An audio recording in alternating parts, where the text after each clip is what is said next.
So I can't really say too much right now. Let's try to keep this quiet. I'm going to do it really quickly because I don't want to take up a whole lot of your time, and ultimately there's a lot more that I want to look at. But one of the things that I have seen so far, and this isn't really like an aha moment, it's more just kind of like a, you know, grab your chin and say, kind of moment. But so far, one of the things that I have looked at is giving students open assignments instead of throwaway assignments. What impact does it have on their ability to demonstrate skills mastery? And one of the things that I looked at as an assessment that I gave them was a quiz. So I gave them a 25-point quiz. It was worth 25 points, and all the questions had to do with identifying rhetorical appeals and other components of rhetorical situation, that kind of thing. And the students that were given the essay assignment to write did pretty much just as well as the students that were given the treatment. There was no statistically significant difference here, and so that's not really like an aha, look, open assignments are better or worse or anything like that. It's like, well, it doesn't matter if you give an open assignment or not. Something else is probably at work here. And then you can also see, I was wondering, what impact might this have on their performance on a final essay, because the control group was asked to write an essay assignment, whereas the treatment group was just told to write, whatever they could make, whatever they wanted to demonstrate their skill at rhetorical analysis in a given context. And so it was more challenging in a sense, but also uh, not quite as limited by the closed form of the essay. So my other concern was, is this going to have an impact on their ability to write another essay later in the semester if they don't have that additional experience of writing a rhetorical analysis essay, let's say in the second month of the semester? Are they then going to perform differently on their final essay? And the results of that were no. It doesn't look like there was any impact whether the students were given a rhetorical analysis essay in the second module of the semester, or if they were given an open assignment in the second module of the semester. That had apparently no impact on how well they did on the final writing essay, the final writing assignment, which was an argumentative essay at the end. So in both of these situations, and again, I kind of want to look at more data here to see what else this might yield in terms of the same question, because I have a lot of other data points I can look at.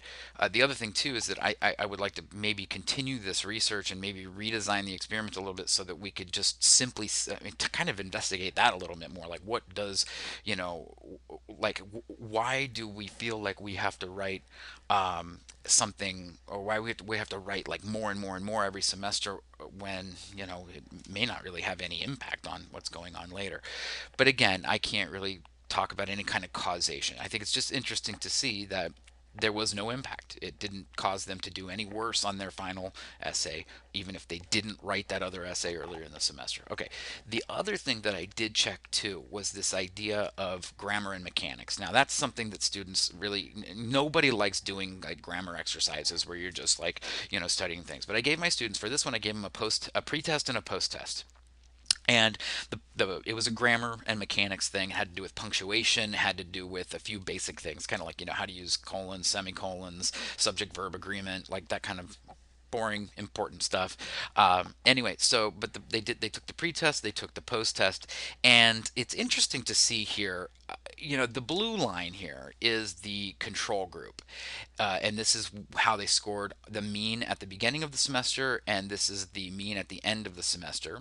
And then the green group is the open pedagogy group. Now, just by fate or whatever, it looks like our open pedagogy group started at a much lower skill level than our control group did.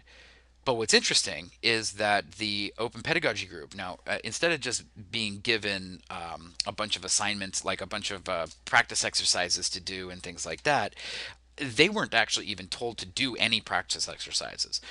That's what the traditional students did. They were given practice exercises to do based on the different parts in the quiz that they didn't score well on, like the different subjects, and they had to basically drill the mechanics, and it got them up to here above 80%. But then you've got this group right here starting at 65%. They weren't even given any drilling to do it all. And instead, I just gave them links to open resources. Like, here are like four different open resources. That's it. I gave them two open courses, one from Sailor and one from Lumen Learning. And then I gave them two open resources, like just individual resources, one of which was a PDF called Writing for Success, and the other one, which is a Microsoft Word document called Sentence Level Essentials, which was actually designed and written by Dr. Jared Aragona here in our English department. So I just gave him access to that stuff, and I said, look, you need to go through and identify the places where you need to improve, and find in those materials stuff that you need to look at, and then take things from the materials and kind of mix them together into your own little toolkit that you're going to use. I didn't even make them show me the toolkit. I just told them, explain to me in a couple of paragraphs how you're going to go about doing that over, the time that you're in college. And this is the difference right here. They improved incredibly. They didn't end up actually at a higher level of skills mastery than the control group did, but nonetheless they improved a lot more. Now this is a tricky test, because I can't say that it was exactly paired, because I had fewer students taking the test at the end than I did at the beginning, and it was anonymous. So they weren't exactly the same two groups, because I didn't have a way, because the way that this was specifically designed, we didn't have. What, there was no way to take out the students in the beginning who did not participate in the end. So when I do repeat this, I would like to try to make that something a little bit. I would like to redesign it so that it would be better.